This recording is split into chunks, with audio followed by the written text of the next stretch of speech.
coming up. Thousands in Newcastle and the Hunter are struggling following the death of Queen Elizabeth II. Also, we'll have a flashback of the Queen's visits from Newcastle from the 1950s to the 80s.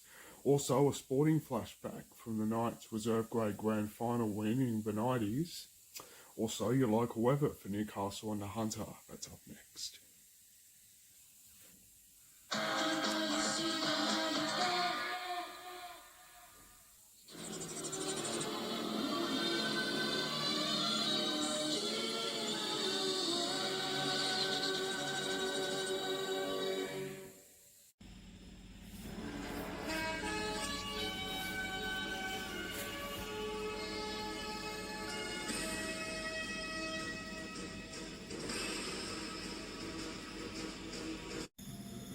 Good morning, my name's Conklin McLeod with NBN's local news. Today, Newcastle and the Hunter remembers Queen Elizabeth II. We have flashbacks of her trips to Newcastle and an old sporting flashback of the Knights beating the Sharks in a reserve grade grand final from the 1990s. From the wharf to council chambers, tributes are flowing for Queen Elizabeth II across Newcastle and the Hunter, following her death on early Friday morning at the age of 96 in Scotland. It was really hard for dozens of Novocastrians, who of course say that they have lost an adopted one. Flags at half-mast, Newcastle paying tribute, and while many had the chance to spot the Queen during her visits, few were lucky enough to speak with her. We were with her for 6 hours, and there's not many people in the world have done that. It's something former Lord Mayor John McNaughton and his wife Margaret will never forget, but the 1988 visit wasn't all smooth sailing. I tore my trousers on the way out between the customs house and the car on the emblem on the front of the Lord Mayoral car. Did the Royals know about that? Yes, they did. Over lunch we told them. The Duke thought it was a huge joke. He laughed and laughed about it. There's not many people in God's earth who's had the Queen of England waiting for him while he changed his pants. Peter Evans was at the Queen's first visit in 1954 and still has the umbrella held over the Queen at the showground. Gee, it's in good shape. It was a good umbrella. He even dined with her years later. And I have to tell you, and this is of interest to the girls, she was very adroit, very quick in putting lipstick on. She had great dignity and she was a lovely lady, and we'll all miss her. The Queen left a mark on the city here. The Queen's Wharf was a bicentennial project opened by Her Majesty in 1988. Now a lasting reminder of the beloved monarch. I think she always did a wonderful job. I was always supportive of her. She's definitely made some changes and helped us get through tough times such as COVID and also world wars. So, yeah, she will be missed. Newcastle's Lord Mayor, the first to sign the city's condolence book. That will be open all weekend for people to sign. They'll sit at the very table and chair the Queen used to sign the official visitors' book in 1954. It's now tucked away in the Council's archives. Claudia Radoljak, NBN News. During her reign, Newcastle was lucky enough to welcome Queen Elizabeth to the city on 4 occasions between 1954 and 1988. NBN's archival footage recording the historic visits by car, plane and ship, including opening the Queen's Wharf in 1988, as Jane Goldsmith reports. Her Majesty's first royal tour almost 70 years ago. The showground echoed with cheers of welcome. 350,000 people travelled to Newcastle, keen to catch a glimpse of the royal couple. A local student given the honour of presenting a bouquet. This was the glove. This is the right-hand glove that I wore. I've kept it all those years. It's rather special. The Queen returned in 1970, honouring the city's shipbuilding at the State Dockyard. I name this ship Darwin Trader. May God bless her and all who sail in her.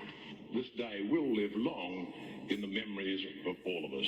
There There was a surge of excitement as the couple arrived at the International Sports Centre, also officially opened. which will make a valuable contribution to the health and happiness of the community.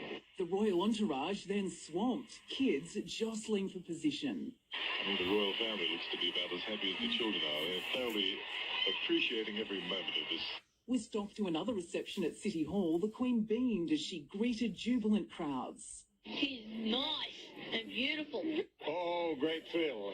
The monarch returned on March 11, 1977. The Queen's Jubilee visit to Australia had a special meaning for Newcastle. Opening the Newcastle Region Art Gallery. I congratulate all concerned on the enthusiasm and initiative which has created this fine new gallery. But perhaps her most memorable visit when the royal ship Britannia sailed into Newcastle Harbour in 1988. Queen Elizabeth welcomed by 40,000 well-wishers on the foreshore, finding any possible vantage point. An unforgettable moment for one little girl with the yellow flowers. Over 4 visits, the Queen made her mark. Her Majesty opened the $13 million harbour foreshore rejuvenation, enchanting a city and leaving a lasting impression on the region. Jane Goldsmith, NBN News. To other local news now, and of course, a man who strangled a 16-year-old boy to death at a unit in Charlestown last year was suffering from a temporarily substance-induced psychosis directly related to his use of methamphetamine, a jury has been told. 25-year-old Chudley Sheridan would not have suffered an episode of psychosis around the time he killed the teenager on March 15 had he not been intoxicated by drugs. Consultant forensic psychiatrist Dr. Kerry Eagle gave evidence yesterday.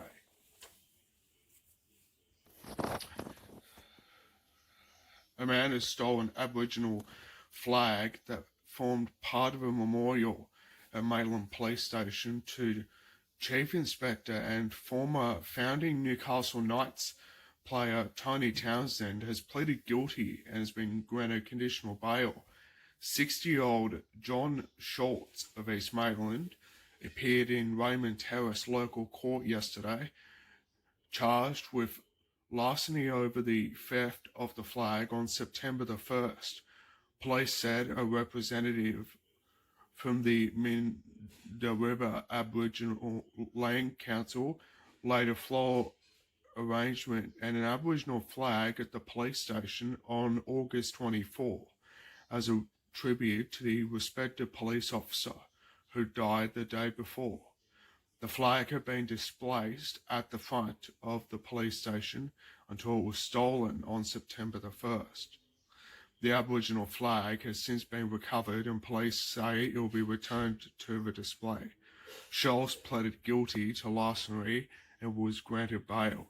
He will be sentenced next month. The rain was falling and there was a chill in the air.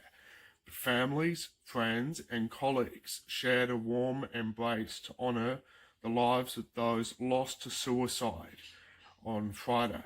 Hundreds of Hunter residents, brought together by the shared pain of losing a loved one to suicide, gathered at Dixon Park Beach at dawn to grieve, remember and reflect as part of the region's Lifeline World Suicide Prevention Day Walk. Jackie and Danny Floth were surrounded by family and friends who were there to honour the life of their son Brady, who took his own life 4 years ago at the age of 14. Mrs. Floss said they had good days and bad days, but they all wore blue Team Brady shirts in memory of their Warrimie boy, who they will miss very much. And of course, there is support for those who may be distressed. Lifeline is there on 13 11 14. We'll have a sporting flashback after the break from the 90s as the Knights defeat the Sharks in a reserve grade grand final.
have a look, the only one for sport. And of course, back in 1995, the Newcastle Knights secured a reserve grade grand final win over the Cronulla Sharks with a 22-10 victory.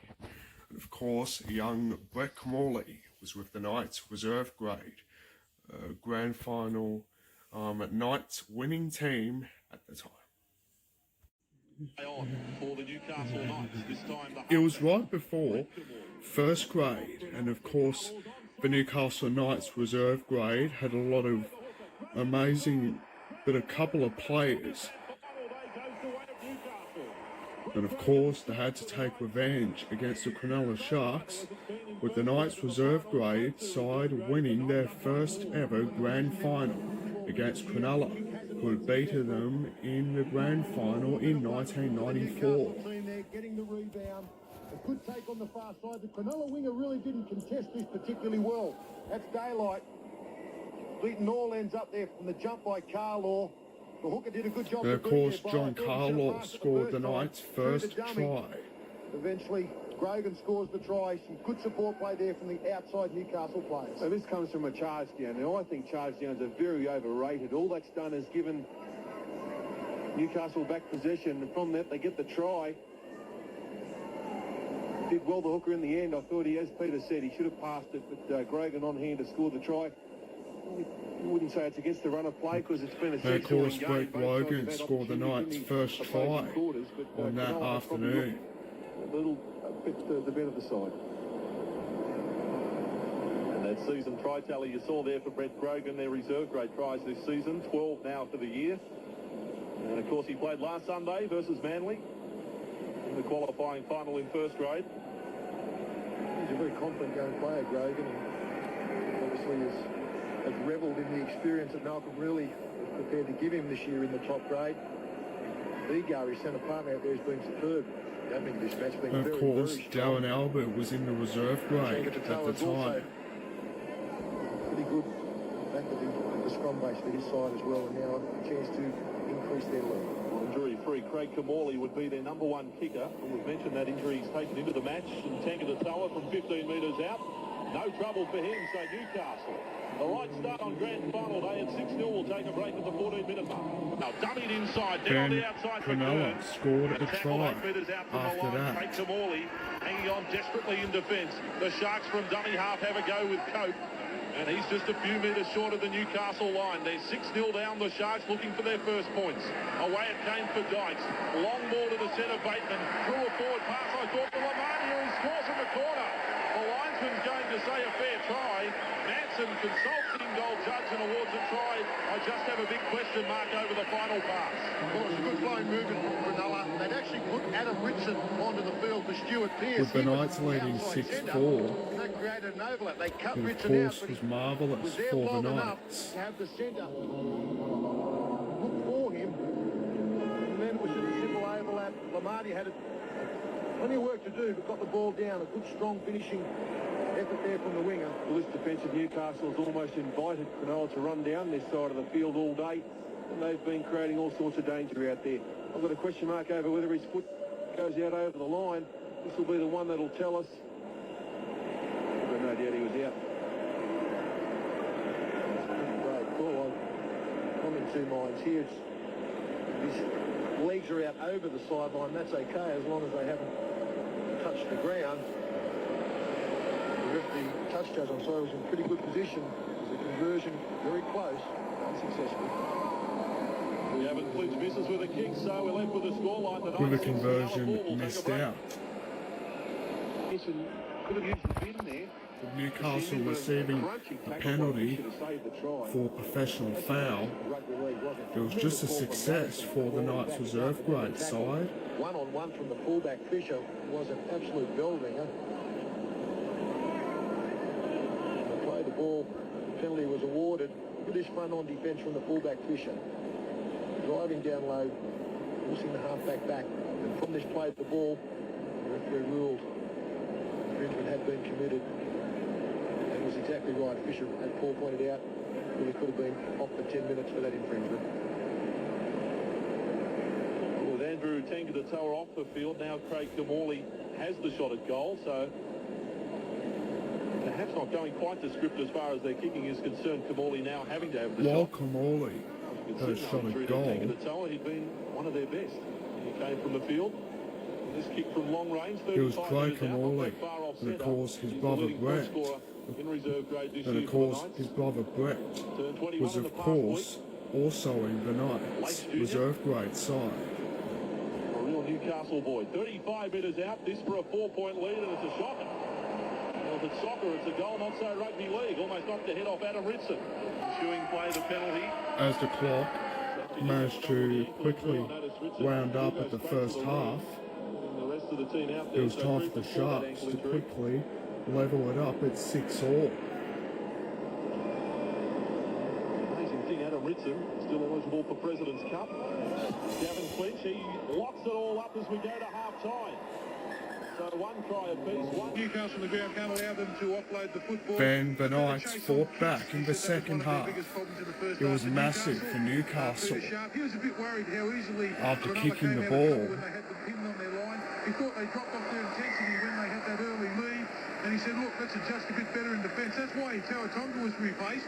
He was caught. The referee gave the ball back to the Knights. You see here the drama for the Cronulla camp, caught offside. The penalty's not a bad result because it did appear as if it was going to be a Newcastle try. Borrow's in a dummy half, 5 metres out from the line. They elected not to go for goal. But of course, because of it, away for Billy Peden. Can't offload that time. And Cronulla, the alarm bell's ringing just after half-time. This is a key stage of the match. A long ball there for Grogan. Stands in the tackle for Carlaw, who stretches out. John Carlaw scored Newcastle's second try. To start the second half, they lead by 10 points to 6. Well, they justified the decision not to kick the goal. 10-6. He actually attracts 2 defenders. Is how it was in the second half. Stands up his man, the winger's put in 2 minds, and that allows the other wingman to get outside and score the try. Yeah, good stuff there. John Carlaw, who's the man, gets the try. And he's a very promising winger. I've seen him do a couple of good things. And pretty ordinary Cronulla defence. Well done by Grogan, drawing in 2 players there and giving Carlaw the space. Yes, Matt Daylight was the player caught out for Cronulla. And when they had a chance to go for 2 points here, a cut-out pass. Grogan catches as we freeze play there. It's 2-on-2, so there's no chance of scoring a try, or shouldn't be. This is the player put in 2 minds. He doesn't know whether to come in or stay out with this man. Decides to put himself halfway, and the pass beats him. He's got a bit of work to do, Carlaw. He's close to the sideline. The one-handed put down was an effective one. With Carlaw scoring, it was just massive. Into a 10 points to 6 lead. That is a John Carlaw, a 20-year-old from the Central Coast, but that try tally for the season 7, 5 of them have been in the final series. He knows when to score one, and Billy Peden, third kicker for the day for Newcastle from the sideline, won't go near the posts. Of course. So Newcastle with a 4-point advantage over the Sharks will take a break from the Sydney Managed to Football kick, Stadium. but it was not successful. Now with Collins. Collins again taken in the tackle. Then, minutes later, 2 big tackles, 1-on-1 in this set of 6. Now the dummy inside. Brett Kamali scored. Brett Kamali scores the halfback. What an incision that one. That could be a grand final winning play for the Knights. The main danger on the football field is the player who's got the football. Cronulla defence forgot that. With the Knights leading 14-6. Andrew Neave, who fell for the dummy. Young The kick for goal was ready to come. 10 out. For their 3rd try. The players who possess a change of pace, such as this young kid does, always got an advantage on the football field. Cronulla players stood there like Easter Island statues, didn't know what to do. And the way he went, that should wrap it up, I reckon, for Newcastle. Well, there's a long way to go, but there was some important off-the-ball running, which helped Kamali as well. The pass goes wide. As we freeze it there, you can see he's got players in motion. This player here is very important. Another player coming around. That's Neve, that's Long.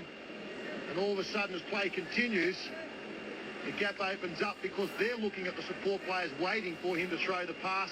Unfortunately for the Cronulla side, Brett Kamali decided to run it himself. Kamali managed to score the Knights' 3rd try. Only a few years behind the Johns boys. turned 19 last Saturday. Craig, 21 or so in the past week. It's Bill Peden. Kamali was 19 at the time and managed to give the Knights a 16-6 lead. The last tackle for the Sharks.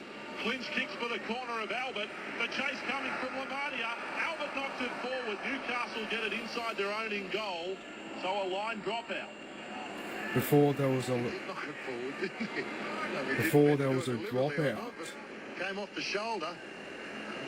Unfortunately for the Cronulla chasers, there was nobody there. The first two men had gone down, but very little support from their teammates.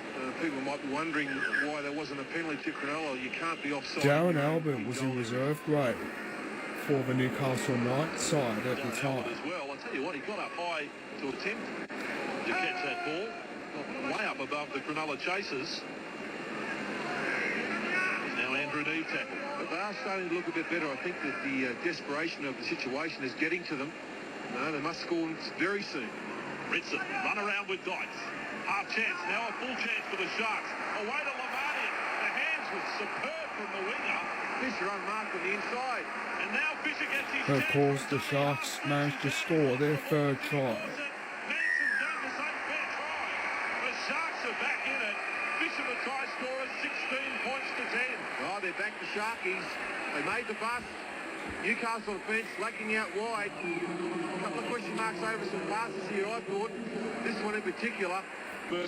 But it wasn't for long, as the Knights were given a penalty. And that's quickly kick a penalty goal to lead 18-10. So the Knights, they're up by 8 points, 18 points to 10 at the 59-minute mark. Away for the Just as the best came on for the Knights, Brett Kamali managed to run with the ball and score it for the Knights reserve grade side in the grand final. It's as good as over for Newcastle. Yes, the fist up in triumph there, but you have to believe that. And of course, the Knights managed to win 22-10. At the other end of the field, with lots of fortune, and Brett Kamali took the intercept. Finally intercepted, 90 metres to go. What are you thinking? I got it and I was looking down. I couldn't see anyone of their tennis players crossing the place down. I thought, oh no. I got 10 out and I thought he was going to get me, but I got there. Thanks a lot for talking to us. Go and join you too, mate. Good on you. Thanks, mate. We just got a chance there to see a replay of that run from Brett Kamali. Newcastle, the champions in reserve grade. One more match to be decided. That's the Sea Eagles and the Bulldogs. We'll take a break right now from the Sydney Football Stadium. And of course, the Knights, the 1995 reserve grade grand finalists. Stay with us. The weather is coming up after the break for Newcastle and the Hunter.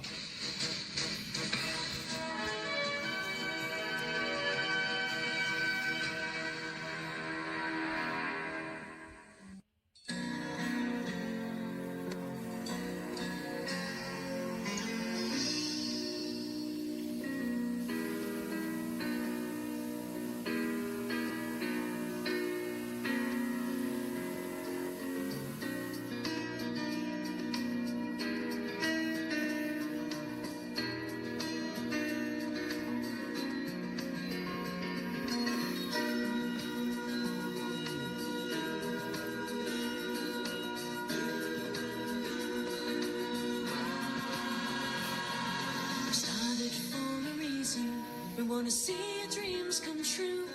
And the reason that we're here today is just because of you. This is our town. It's here that we're born and bred. We've been through the rough times, been through the tough times, know about the good times ahead. We know how to do it your way. Build it up in your own hometown. Make it grow with the people you know. People who won't let you down. We know where you're going, and we wanna go with you. Wanna keep it growing, wanna keep it going.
To the weather now, and it was alright and it's okay for Newcastle and the Hunter, and also it will be okay for Lake Macquarie.